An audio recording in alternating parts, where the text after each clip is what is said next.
Hi, my name is Hyungjun Park from School of Architecture, and this is my 7th year at UH Manoa.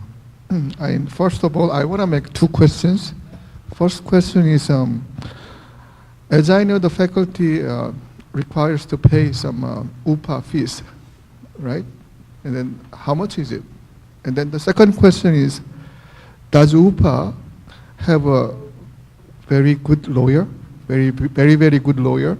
That's the second question. So can you answer these two questions first, and then I'm gonna. I didn't quite get the first one. The first one is UPA fees. dues? UPA, your dues, It's 1%. 1% of your salary. Yeah, 1% of salary. That's the answer. And then how about the answer to Second the, one is, we have Tony Gill, who is, it's sort of like, it's sort of like me going up against someone at Wimbledon. He's amazing.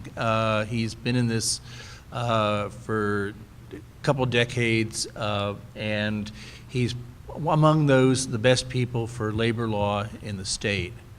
And he's written some of it. And he really believes in the faculty and the union, and he's formidable. He's really impressive. It's sort of fun to watch him in action.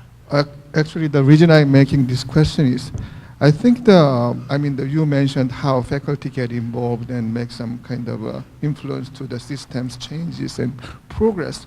I think, first of all, as I see the many empty seats in the meeting, so I think, the empty seats in this kind of meeting, and first thing we may need to do is increase the awareness. In order to do that, we can consider some kind of increase of the UPA fee. Why? Then people are going to angry about it. Why you want to increase the UPA fee, right? And then we can initiate some kind of questions. We need to have a better lawyer. Sometimes we want to support somebody, our direction or our plans. So in that case, I think we are able to increase the awareness of the faculties and engagement. I think that's the first step.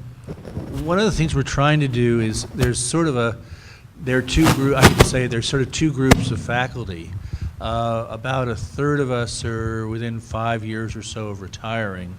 There's a third I don't know about, but there's a large group that have come in, and they've come in from a world that was very different from what we knew, and they're facing much different pressures than we are. And so one of the challenges to UPA and to the university is how to deal with their needs. And if this is something that's difficult, because some of these things are things we can't sit down at the bargain table and say, you give us faculty housing or we'll walk out. It's more at the state level. You have to have solutions that go across the unions and that have the support of having workforce housing, even if it's for supposedly overpaid professors.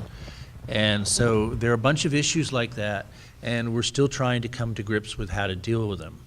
And one of the solutions, we have very good relations with the other unions, and these are things that we will probably have to work with the other unions and with the ledge to see if we can solve them.